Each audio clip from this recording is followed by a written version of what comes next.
FDA is considering whether to place new warnings on liquid nicotine packets that are used with e-cigarettes. Yeah, this is in response, unfortunately, here to an uptick in nicotine poisoning is reported by emergency rooms and poison centers nationwide.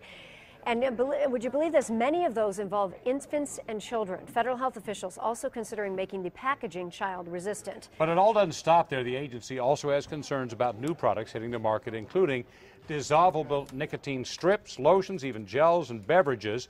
The FDA will seek public comment surrounding all of these concerns. And joining us now, Chief Health Editor Dr. Partha Nandi. Dr. Nandi, thanks for being with us. First of all, how serious is this? And I stopped when I said children and infants here. How is that almost even possible? I think what the misconception is that this is so safe that I can smoke it around my kids, around my infants. So we need to educate people. Listen, you know what? The stuff that's coming out of this may harm your kids and your infants.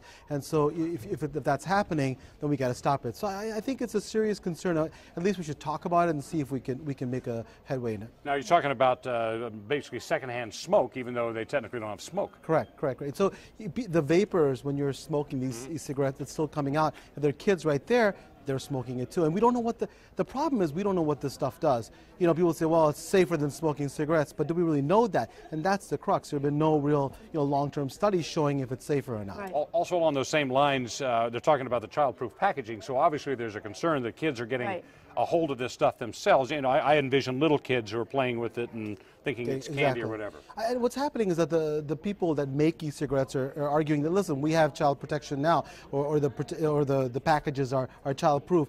What we're talking about is, let's make it standard across the country and through all manufacturers, so that also parents realize that you can't just leave it around.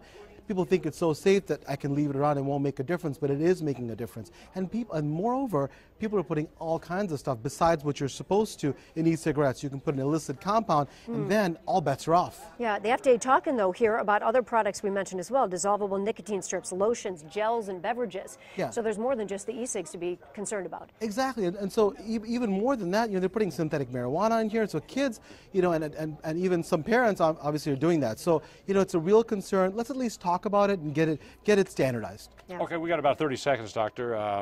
What kind of warning would you like to see? I'd like to let them know that, that listen, this is not a panacea, that we don't know the safety of these products. That'll be the first step. And then when we know more about safety, we can talk about it. All right. Dr. Nandi, we'll see you also coming up on Action News at 5. We look forward to that. And we're talking about, price matching for surgical procedures. Interesting. So go on the website and see which is the cheapest one. So they'll have to watch that. All right. We'll be watching. That'll Thanks, fix healthcare right there if they just get there and everything one price.